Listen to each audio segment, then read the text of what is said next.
waxtaan boobu li mu jur mooy toogaay amul lii suñu responsabilité mooy nañu dimbali askanu Sénégal li ñu jël ci seen gafak ñi ko jël ñu delloo si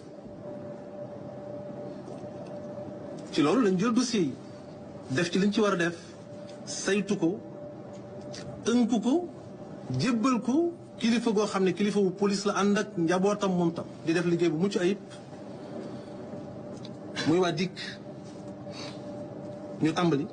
ci àpp bu gàtt ñi ñu leen santoon ne seetal ñu leen ngeen wax leen ñu ñëw wax ñu suñu alal ji ñu leen dénkoon fu ñu ko dugal jàpp nañu leen indi ñeneen ñi ñu war a seet topp leen gën a saytu xóotal pour yegg fa ñu nekk pour xam ban taxawaay lañ ci amoon ak alal ji ñu wax ne luubal nañu ko fan la dugg ak yan anam ak jumtukaay lañ war a mën jëfandikoo ba yegg ci ñoom pour mën a jëlaat alal jooju delloo ko ñu ko moom muy askanu Sénégal enquête boobu mi ngi continuer ñi ñu indi démb ñaar fukk lañu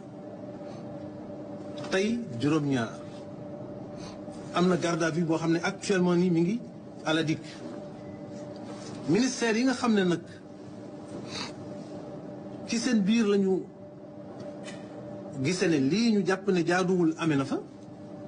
juróom-ñett la ci rapport yi ma jot semaine bii laa ko jot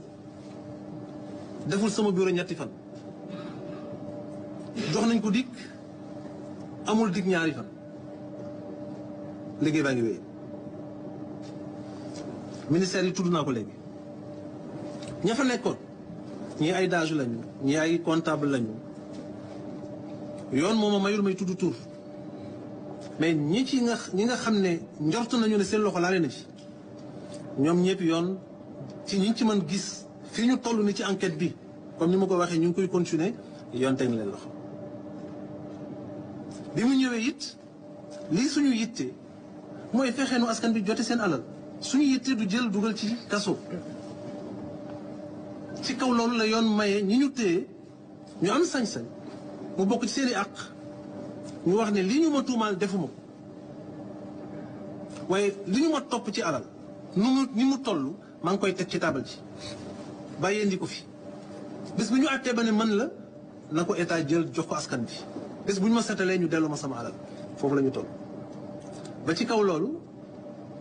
mbooloo mi nga xamante ne nii andi nañu leen fi démb ak tey proposé nañu lu ni mel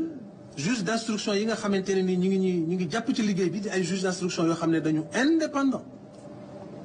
nekk ci magistrature boo xam ne ñoom it ñu ngi góorgóorlu ci li ñu mën naturellement proposé nañu juge nangul leen ko liñ ci jot a mën a xayma ci li ñu proposé consignation ba ñu denc ko ci gafaka gi continuer saytu bi ak seet bi continuer gëstu bi ci ñi ñu tuumaal ñan la pour ñu mën continuer teg leen loxo ak alal ji li ci des fan la dugg pour ñu mën ko topp mi ngi toll ci 200 millions ak juróom fukk ak juróom-ñett ak téeméeri junni yu manqué yi daanaka fukki junni foofu la ñu toll waaye yamuñu fa ne comme monsieur le procureur général waxee